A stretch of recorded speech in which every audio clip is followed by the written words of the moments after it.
Olá, meus amores, vamos iniciar agora a nossa videoaula de História. Peguem a apostila 6 e abram lá na página 170. Bom, em História nós vimos toda a importância dos arqueólogos, dos sítios arqueológicos, e agora nós vamos entender um pouco mais especificamente sobre a história do Brasil, ok? Nós entramos agora na história do nosso país. Vamos começar com a conquista do Brasil. Vamos ler o texto, depois a Pro vai colocar um vídeo e nós vamos fazer alguns exercícios, ok? Vamos lá. Página 170, atividade 22, a conquista do Brasil. Uma história de encontro entre dois povos aconteceu no ano de 1500, como já vimos no capítulo 4. Foi quando navegantes portugueses chegaram pela primeira vez em terras que hoje formam o Brasil e encontraram os indígenas, os moradores que aqui já viviam. Vamos compreender melhor como tudo isso aconteceu. Em 1498, o rei de Portugal, Dom Manuel, nomeou o navegador português Vasco da Gama para comandar uma expedição com a finalidade de contornar o continente africano, para chegar até as Índias. Vasco da Gama e outros navegadores já exploravam o litoral da África, navegando pelos oceanos, e foram os primeiros europeus a atingirem a Ásia, contornando a África. Isso que a imagem está mostrando, ok? Aqui na página 170, são os navegadores, ok? Em busca das Índias. Porém, como nós podemos ver ali, tem um navegador que está indo para a direção errada, ok? Vamos lá, página 171. Essas viagens ou expedições ficaram conhecidas como as Grandes Navegações. Elas tinham como objetivo encontrar um caminho marítimo para as Índias, pois os europeus pretendiam estabelecer uma parceria para comerciar na Europa alguns produtos muito valorizados, como cravo, canela e pimenta do reino, usados para temperar e conservar alimentos e também como remédios. 2 anos mais tarde, a esquadra comandada por Pedro Álvares Cabral repetiu essa viagem, dessa vez fazendo um desvio para o oeste do Oceano Atlântico, em procura de possíveis terras. Em razão disso, a esquadra portuguesa, que era formada por 10 naus e 3 caravelas, sob as ordens de Pedro Álvares Cabral, chegou ao litoral da Bahia. Na verdade, o local exato do desembarque não é sabido ao certo e ainda é motivo de muita discussão entre moradores de Porto Seguro, Bahia Cabralha. Isso ocorreu em 22 de abril de 1500. Vamos lá para a página 172.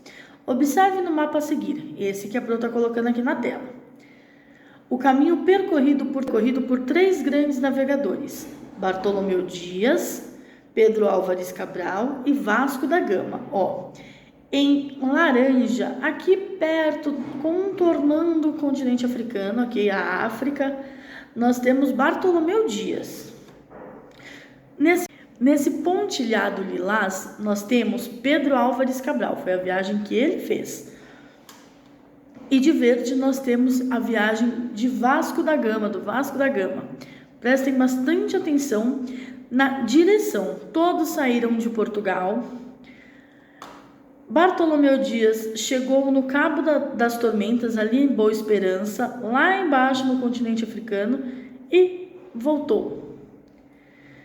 Já Vasco da Gama continuou contornando a África, ok? Parou no Cabo da Boa Esperança, ali próximo de Madagascar, ok? Mais para frente ele parou também em Melinde e continuou até chegar lá nas Índias, em Calicut. Depois ele voltou. Já Pedro Álvares Cabral, de Lilás, ele estava seguindo quase o mesmo caminho, porém ele fez um desvio a oeste e acabou parando próximo de Porto Seguro. Não necessariamente lá, porque não tem certeza de onde foi, mas aproximadamente ali entre Porto Seguro e Bahia Cabralha, ok? Primeiramente, vamos continuar o texto. Primeiramente, a expedição de Cabral chamou a região de Ilha de Vera Cruz, passando depois para a terra de Santa Cruz. Alguns anos depois, após a descoberta do pau-brasil, as terras passaram a ser chamadas pelo nome que conhecemos hoje, Brasil. A chegada dos portugueses vista pelos índios. Bom, antes de começar essa parte do texto, vamos entender um pouco. Pedro Álvares Cabral saiu de Portugal em busca de um caminho diferente para chegar nas Índias, porque os indianos possuíam alguns produtos, né? Eles produziam alguns produtos que os portugueses também gostariam de comercializar lá na Europa. Então eles buscaram um caminho diferente para chegar nas Índias. Porém, eles não chegaram especificamente nas Índias. Eles chegaram no que eles chamaram de Ilha de Vera Cruz. Chegando aqui, eles viram que não eram as Índias e acabaram encontrando um povo totalmente diferente deles. Isso nós já tínhamos visto lá na apostila 4. Então, eles chegaram aqui e encontraram um povo totalmente diferente, com costumes, com uma língua, com um jeito de se vestir, jeito de andar, jeito de sobreviver totalmente diferente do deles. E como foi esse encontro visto pelos índios? Pelos portugueses, nós sabemos que eles estranharam, mas acabaram se aproveitando um pouquinho dessa situação. E para os índios, como que foi? Vamos continuar a ler agora. A chegada dos portugueses vista pelos índios. A chegada dos portugueses representou para os índios uma verdadeira catástrofe. Vindos de muito longe, com enormes embarcações, os portugueses e, em especial, os padres, foram associados na imaginação dos tupis aos grandes xamãs, que andavam pela terra, de aldeia em aldeia, curando, profetizando e falando de uma terra em abundância.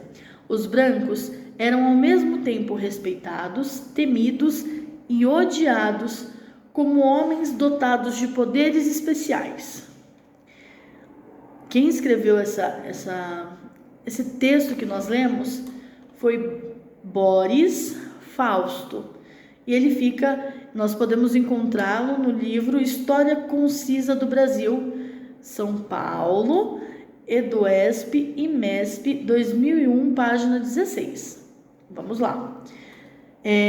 Vou colocar um videozinho para vocês entenderem melhor como que foi essa chegada, como que eles se conheceram, se foi pacífico, se não foi, o que aconteceu. Assistam aqui e a professora já volta para explicar para vocês os exercícios também.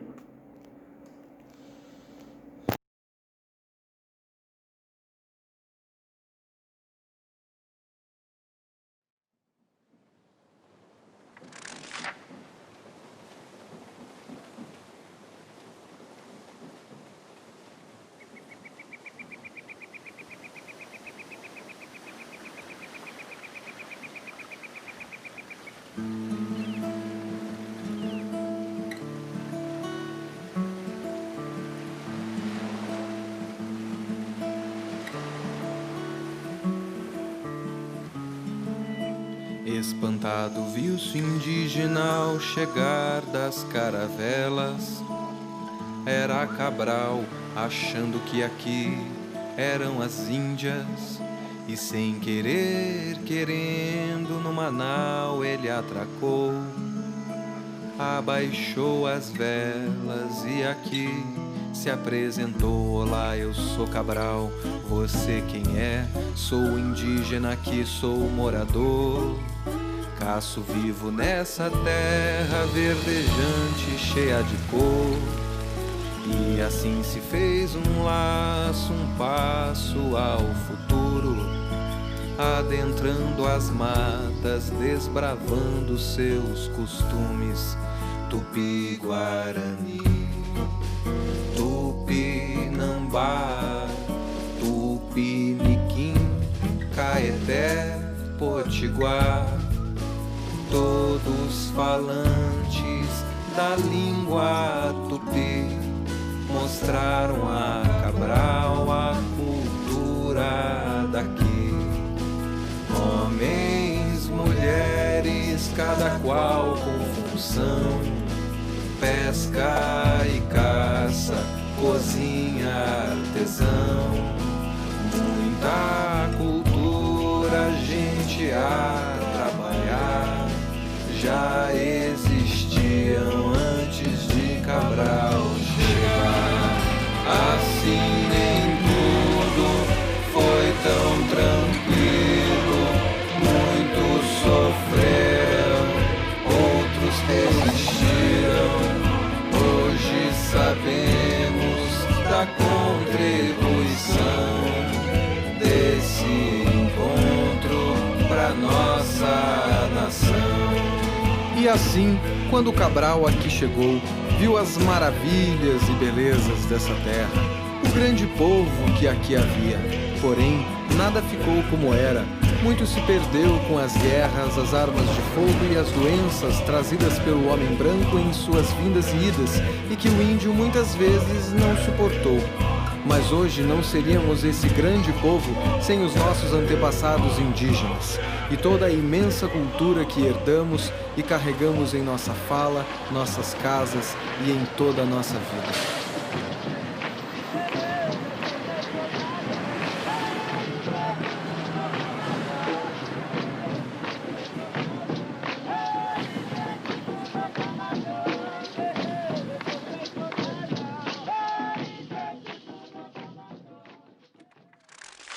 Lá na página 173, nós temos alguns exercícios.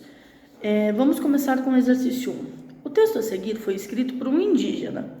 Ele fala sobre os nomes que os portugueses deram aos lugares que encontraram quando chegaram no Brasil. Vamos lá.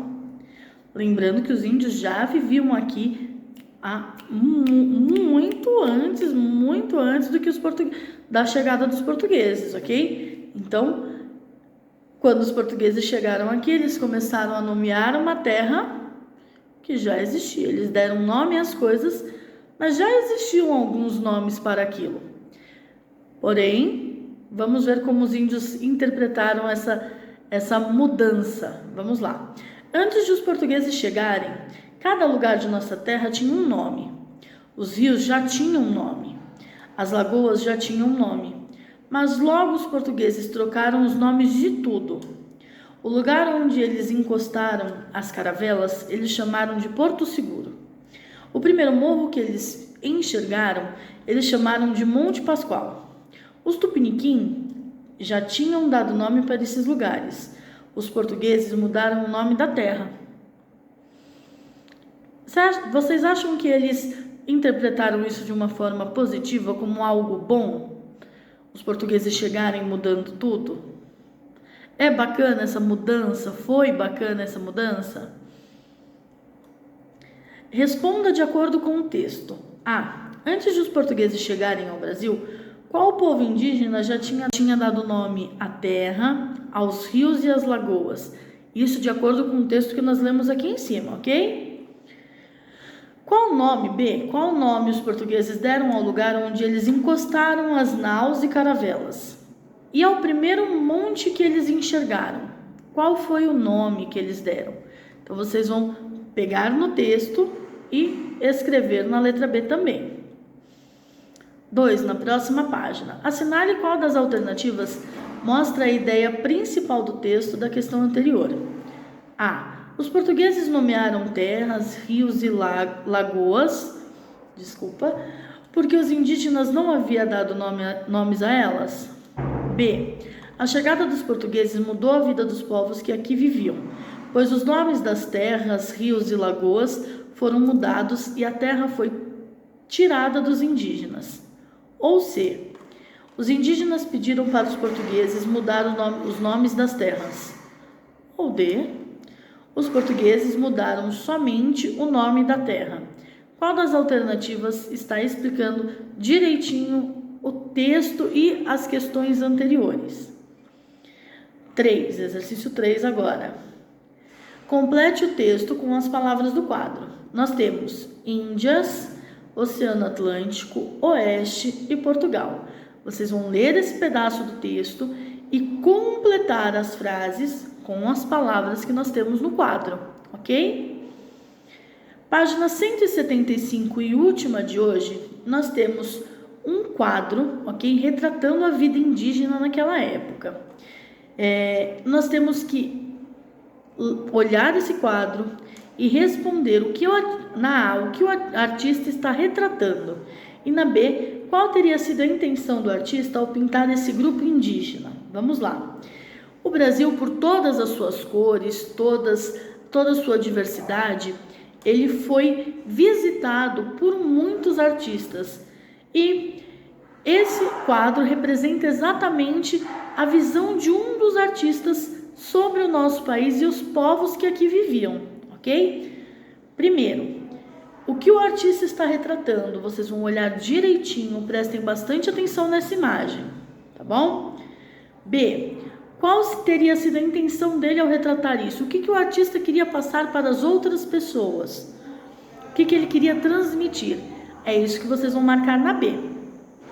Meus amores, nossa aula de hoje vai ficando por aqui. Não esqueçam, qualquer dúvida, anotem que nós conversaremos sobre elas no chat. Beijos e até a próxima aula.